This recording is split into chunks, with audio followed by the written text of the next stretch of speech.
make me feel comfortable when you're right in front. Yeah. Hey, Luke, Wisconsin got a 3-year starting quarterback transfer. You guys lost a 3-year starting quarterback.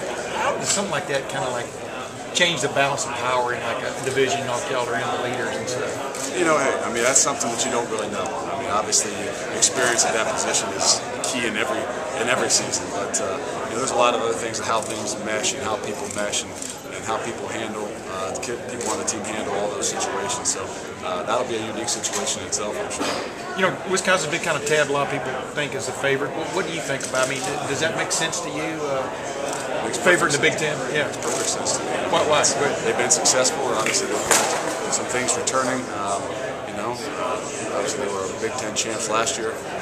So hey, that's a part of the game. So you know, we don't put a whole lot of stock into all those things, but it's obviously something that people like to talk about. When the NCAA basically formed Ohio State, it wouldn't be found, wasn't going to be looked at as failure to monitor or lack of institutional control.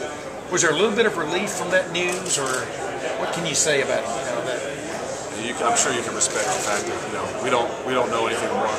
Nothing is finalized. We're not really concentrating. Again, for me, the focus is solely on moving this program forward and handling the things that we can have control over and letting everything else take care of itself. Have your guys asked you a lot about what's going to happen, coach, with the NCAA and stuff like that? Have players been wondering about it with you? You know, the unique thing is we haven't had nearly as much time with our guys, so we do like to have clarity. We do like to communicate to those guys and make sure they understand. But we're all on the same page to understand, hey, we're going to stick here and we're going to focus on the things that we can control and let everything else take care of itself. Can you give us a roster update on any guys who were part of the program last year that may not be part of the program now? Jonathan Wilson, maybe, or anybody else? Nothing of that is completely set in stone just yet. Obviously, we'll here coming into camp with the 105. I'm sure we'll have a better clarity on what exactly is going to happen with all that. But there's nothing that's completely done and set in stone just yet. Do you expect Jonathan Wilson to hold there? He's still in school right now, but I'm not sure that he's a part of the 105 as of yet. You kind of touched on it earlier, but with all of the personnel losses, you still expect to be in the hunt for all the things that Ohio State usually is in the hunt for. I don't think the expectations really ever change at Ohio State. And that's something I think is big for us. Because we believe our guys will live up to what we expect of them. And that's what we expect, and that's what we're going to continue to push for. You've been working with the Michigan rivalries. It's always been everything. Since I was a little kid and remember my first time on Ohio State's field, had that ability to learn what it was all about. That's when I first switched over from being a wrestling fan to thinking I was going to wrestle my entire life and knowing that I was going to play football someday. What's it like as a first-time head coach, something like this when you're dealing with the commissioner and the other coaches and all of us? I mean, this isn't the football stuff, but how's this been coming to something like this for the first time as a head coach? It's never been something that I've worried a lot about, but it's been exciting in itself because you don't know what's going to happen. You get a schedule, you have an idea of what it is, but you don't really know. I had a completely different idea of what that last 15 minutes was going to be. So as what I had prepared maybe mentally to be ready for it was completely different. So I think it's just that not knowing. But again, to me, that's some of the greatest things about what you do. We try and get our guys, we want to challenge them mentally and throw them in situations that they're not prepared for to see how they would react. What were you expecting? No, I just, I guess I thought it was a luncheon. I thought that you had to go up there and it wasn't a question and answer period. It was more of a talk. So, I guess just not knowing sometimes exactly what's happening. People, I say, well, call somebody or this, that.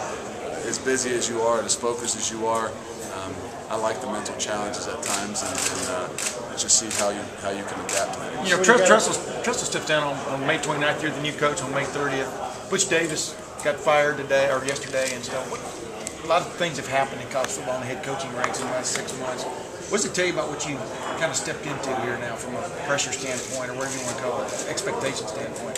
We've always known what the expectations are. That's the great thing about being here at Ohio State. I think I'm in my 15th year of some sort.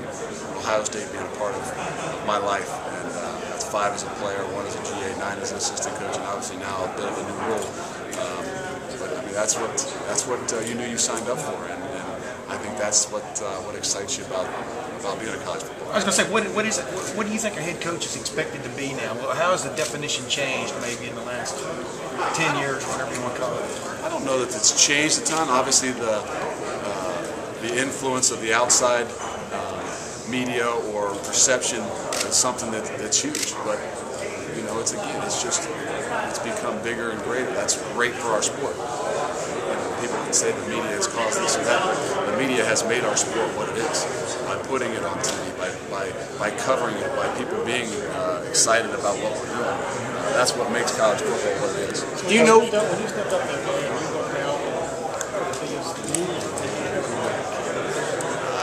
I'm not sure that was what was different. I just what to expect. You know, again, what kind of questions you're going to get.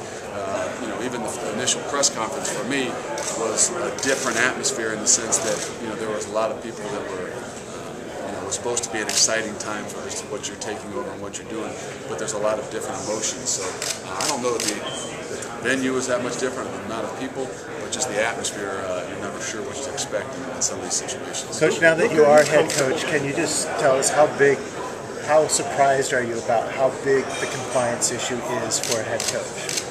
I've always known. Again, it's just the size of the university, the size of the magnitude of things that we deal with. We understand. We truly believe that we're going to get better throughout this whole process. I think the one thing we have seen is how good our compliance department is. But there's always ways of getting better, and we're going to continue to focus on that. It's about education. I think that when things happen, adversities happen, people maybe are more aware, and education is actually easier. These guys are, and as well as us, are easier to educate. Given all of this, are you standing here and doing all this? The speech earlier, are you comfortable in this role, do you think? Hey, it's a part of what it is.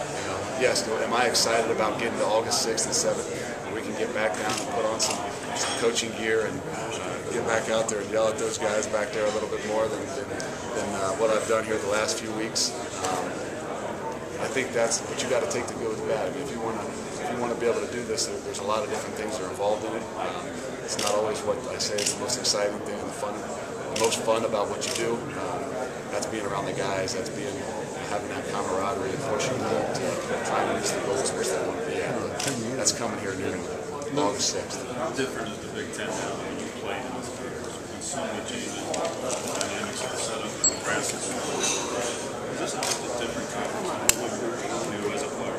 I think it is, and I think it'll be interesting to see how that really plays out this year. Obviously, with the addition of Nebraska, the divisions, with the championship game, I think it's an extremely exciting time, and hopefully we can get down to just the exciting time of what this football, Big Ten football, is all about. And put some of these other things behind us, and let our actions speak on the field for what it really is. And but it is an exciting time. Have a team like Nebraska be a part of this. We've been one of the top 5 winningest teams in the nation, and to have that thrown in with the rest of our Big Ten, it's amazing. As fast as this has all happened, do you have moments where you think about all the people that have had this job and have doubts, or just say, "Wow, how did I get here?" That's the amazing thing. I think that's one of the questions that people get to me. Asking what you're doing now. And to be honest with you, no. I don't think that I'm going to sit down and think about it. That's for maybe somebody down the road. But my kids aren't at that age that they're worried about anything other than where they're going to go swim at today. So, I think the biggest thing for me is not to have that time to sit and worry and think, but be a guy of action and continue to let our actions speak. You got to wrap this up, guys. One more question. Back here. Actually, I did. It was already planned about 4 months ago, so we had a house already set. So if we wouldn't have, there's no way I would have left. But I got away for about 5 or 6 days and actually relaxed for about 1 day. So the Outer Banks. So. Coach, question. We were just wondering what would be on the dinner plan schedule during camp. On the dinner plan? Yeah, on camp. Well, it depends on how you perform. Okay. As to what you would eat. Oh, okay. Hot dogs and your steaks. All right. Determine who gets what. So how do we get in the steak room? What's that? How do we get in that steak room? Well, that's been determined. Okay. All right. Thank you. I'm running out of time right now. All right, we got to break this up, guys.